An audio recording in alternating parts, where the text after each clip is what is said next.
todos, estamos na nossa quarta aulinha, né, do nosso treinamento de inteligência emocional, o que há por trás do que sentimos. Para você que ainda não acompanhou os nossos encontros anteriores, eu sugiro que você veja para conseguir acompanhar o nosso raciocínio. Recapitulando brevemente, na nossa última conversa, nós falamos sobre como as pessoas acabam desenvolvendo, né, aspectos de sua própria autoimagem, né? Dei o exemplo de M, que tinha um conceito muito negativo sobre pensar que era incompetente, apesar de ter uma vida no presente bem desenvolvida. E eu acabei, inclusive, deixando de frisar que, da mesma forma que podemos desenvolver é, uma autoimagem negativa, nós também podemos criar ideias negativas envolvendo as outras pessoas, né? Então, eu posso pensar que as outras pessoas são ruins e que elas vão querer me prejudicar ou coisas desse tipo. Né? Então, as experiências de vida, além de elas modificarem a forma que eu me vejo, elas também vão interferir na forma que eu vejo as pessoas do mundo, certo? No vídeo de hoje, nós vamos falar sobre como é o desenvolvimento do curso, né, das emoções e os conteúdos cognitivos de cada uma delas, da ansiedade, da raiva e da tristeza. É, no nosso último encontro, eu finalizei com uma pergunta, né, para vocês refletirem se as emoções elas explodem ou elas vão emergindo gradualmente, né? Então, respondendo ao que eu tinha perguntado, elas geralmente são graduais. Claro que eu tenho consciência de que determinadas situações elas são potencialmente estressoras. Imagina uma pessoa que ela esteja andando pela rua e ela seja alvo de um assalto, por exemplo. Nesse caso, provavelmente ela vai ter uma sensação de ansiedade intensa e praticamente imediata, com a função de sobrevivência. Né? Então, nesse caso, dificilmente isso aconteceria de uma forma gradual. Mas pensando de uma forma geral, no contexto profissional, geralmente as emoções elas vão acontecendo, né, seguindo um curso gradual. Então, vou dar um exemplo meu, né? Vamos supor que eu estava fazendo uma leitura para alguma prova, né, na faculdade, e enquanto eu estava lendo, eu estava muito ansioso, eu não conseguia gravar nada na memória, a atenção estava muito dispersa, né? É, vocês provavelmente já perceberam que quando a gente está num nível de ansiedade ou de irritação muito alto, é difícil de prestar atenção em algo, é difícil de gravar as coisas, mas o que eu questionaria é, será que essa ansiedade ela estava lá num nível alto já desde o começo, né, me impedindo de tomar a concentração da minha atividade, ou ela foi começando aos poucos? Então, imagina um pensamento, nossa, eu não estou entendendo muito bem isso. Eu fico um pouco incomodado. Nossa, eu acho que eu não vou conseguir aprender esse conteúdo. Eu vou ficar mais ansioso. Provavelmente eu vou reprovar e isso vai me trazer problemas consideráveis depois para minha carreira acadêmica. Isso vai me deixar ainda mais ansioso e provavelmente seria uma ansiedade que já atrapalharia, por exemplo, no meu aprendizado da leitura. Eu vou trazer um exemplo agora mais voltado para a área profissional. Agora, o exemplo de raiva. Então, vamos imaginar uma pessoa que recebeu um pedido do chefe. O chefe pediu uma atividade específica para ele teve que interromper o que ele estava fazendo. E inicialmente ele ficou 35% irritado. Né? A gente vai usar a porcentagem para ficar mais fácil de perceber o fluxo da raiva aumentando. Então, quando o chefe pediu, ele ficou um pouco incomodado, né? 35%. Não haviam sinais significativos de raiva, mas internamente ele já estava um pouco incomodado.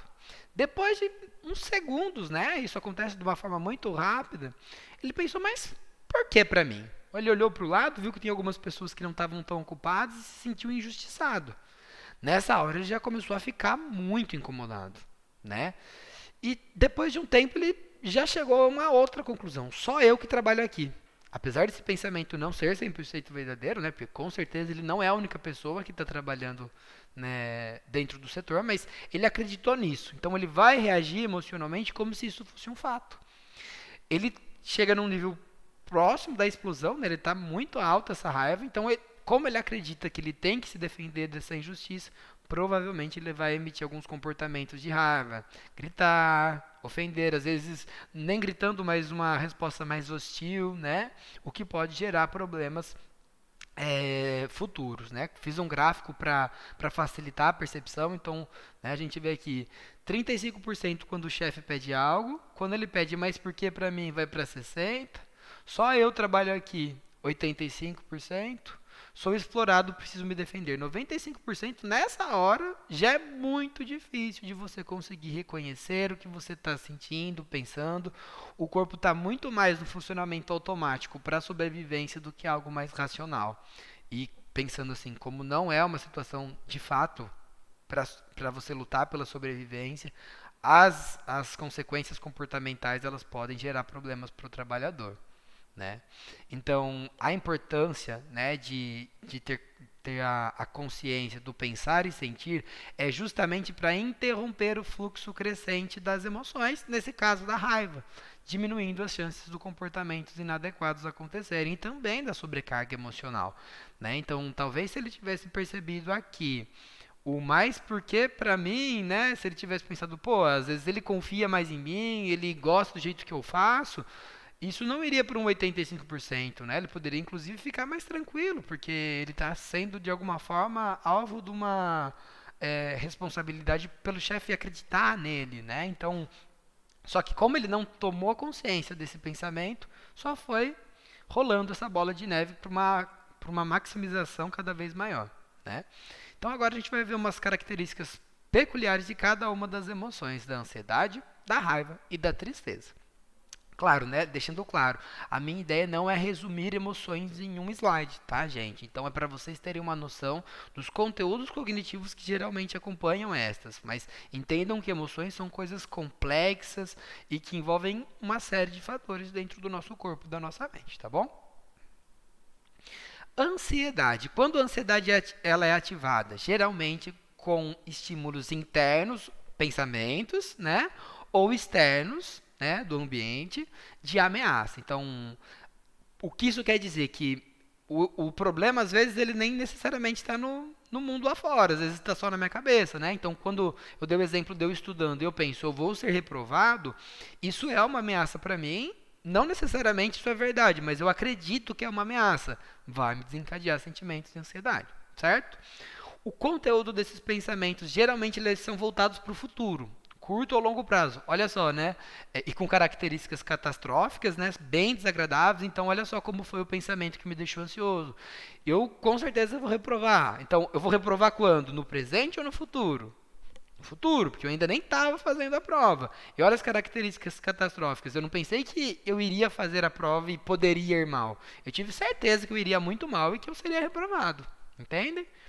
É, quando eu percebo esse sentimento, essa ideia de ameaça interna ou externa, como eu já falei, o nosso corpo ele entra numa reação de luta e fuga, né? Então, o que, que é a reação de luta e fuga? Existe uma alteração no fluxo cerebral, de uma partezinha que chama amígdala, e no nosso sangue acaba entrando uma corrente de adrenalina, né, que é um hormônio, provavelmente vocês já devem ter ouvido falar do hormônio adrenalina. E isso, às vezes, né, nos níveis mais altos da ansiedade, acompanham alterações físicas. Então, quais são? Aceleração cardíaca, a respiração mais acelerada, né, a hiperventilação, suor, transpiração, né? Às vezes acontece formigamento das extremidades dos membros, então pés, mãos, e uma sensação de desmaio. Isso tudo acontece por conta da ansiedade. Não é um sinal que você está morrendo, mas é um sinal de que você está com um nível alto de ansiedade, né? A função adaptativa da ansiedade é nos manter seguros. Então, o estado de alerta, num contexto adequado, ele pode ser bastante útil para a sobrevivência. Então, eu dei o exemplo do assalto. Com essa aceleração toda no seu fluxo interno, você fica mais equipado, por exemplo, para sair correndo, né? Embora não seja o que a recomendação, né? No caso, mas o nosso corpo está preparado para fugir, né? Então, todas essas alterações elas acontecem justamente para que a gente fique em segurança. Então, a ansiedade não é um bicho-papão. O problema é quando ela é desencadeada em situações que não há um perigo real, como dei o exemplo dos estudos. A raiva, ela geralmente é ativada nas situações que a gente se sente desafiado, injustiçado, humilhado ou prejudicado. O desafiado não no sentido legal, né? O desafiado com uma conotação negativa. E a raiva ela também tem uma questão muito moral, né? A gente vai muito pelo certo ou errado, né? Com base nas nossas próprias regras pessoais. Então, você não deveria ter feito isso, não é certo. Agora você vai me prejudicar, você está me humilhando, né? Isso não é justo. Então, olha como tem uma questão moral. A reação fisiológica da raiva é igual, né? Vamos falar assim, a reação de luta e fuga, ela aparece tanto na ansiedade quanto na raiva. Na ansiedade é de fuga, né? E na raiva é de luta. Então é por isso luta e fuga.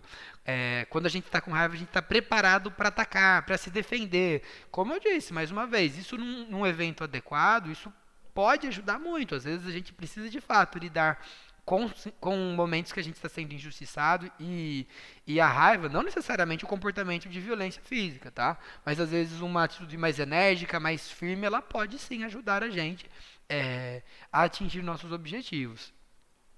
E por fim a tristeza, que no meu ponto de vista é a mais difícil da gente conceituar de uma forma assim mais ampla.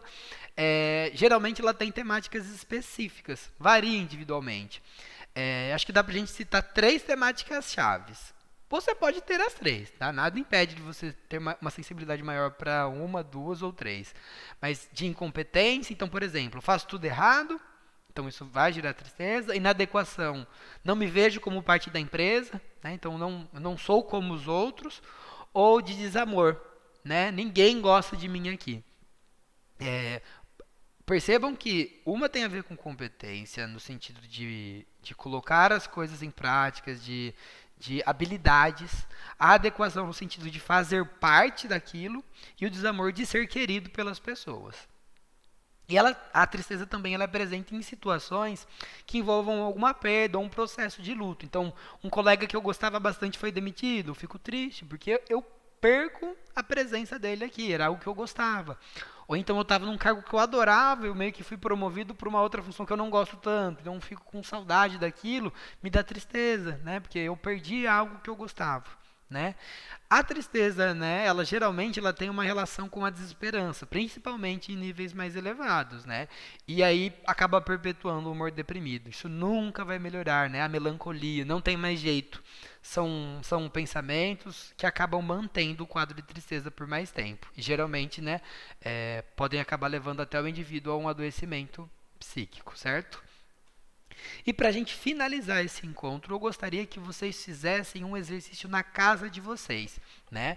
Esse é um exercício voltado para que vocês tenham uma noção de autoconhecimento um pouco maior. Eu gostaria que vocês fizessem um pedaço de papel, pode ser no computador, se for mais fácil, mas com todas as emoções que a gente conversou: raiva, tristeza e ansiedade.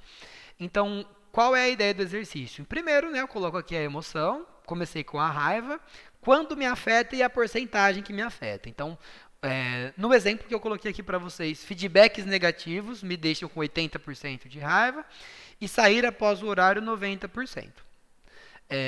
E aqui na intensidade adequada, e por quê? Eu vou tentar ter uma visão um pouco mais racional do porquê isso me incomoda ou não. Então, no aqui, feedbacks negativos, não é fácil ouvir críticas, mas elas são necessárias. Talvez eu esteja com medo de ser punido por isso. Isso é por mim, né? Cada pessoa vai ter um jeitinho de enxergar isso. Sair após o horário. Intensidade adequada? Geralmente isso não acontece. E quando acontece são 10 minutos e quase nunca me atrapalha de fato. Caso esbarre um dia em uns compromissos meus, eu posso explicar meus motivos. Então, olha só, como eu me sinto prejudicado nessa questão, mas se eu for ver bem a fundo, são 10 minutos e acontecem raramente. Então, será que eu realmente estou sendo prejudicado? Né? A ideia da gente conhecer os conteúdos cognitivos de cada emoção é justamente para aprender a questionar. Será que a minha raiva tá adequada para essa situação, ou eu estou enxergando isso um pouco maior do que realmente é? Nem sempre é um exercício tão fácil, né? Então, caso haja uma dificuldade um pouco maior nesse exercício, vocês também podem contar com o meu auxílio, certo? Espero que vocês tenham gostado, tenham compreendido, né, o que a gente conversou hoje. Gostaria muito que vocês fizessem o exercício na casa de vocês, e eu espero vocês para o próximo encontro, tá bem? Até mais!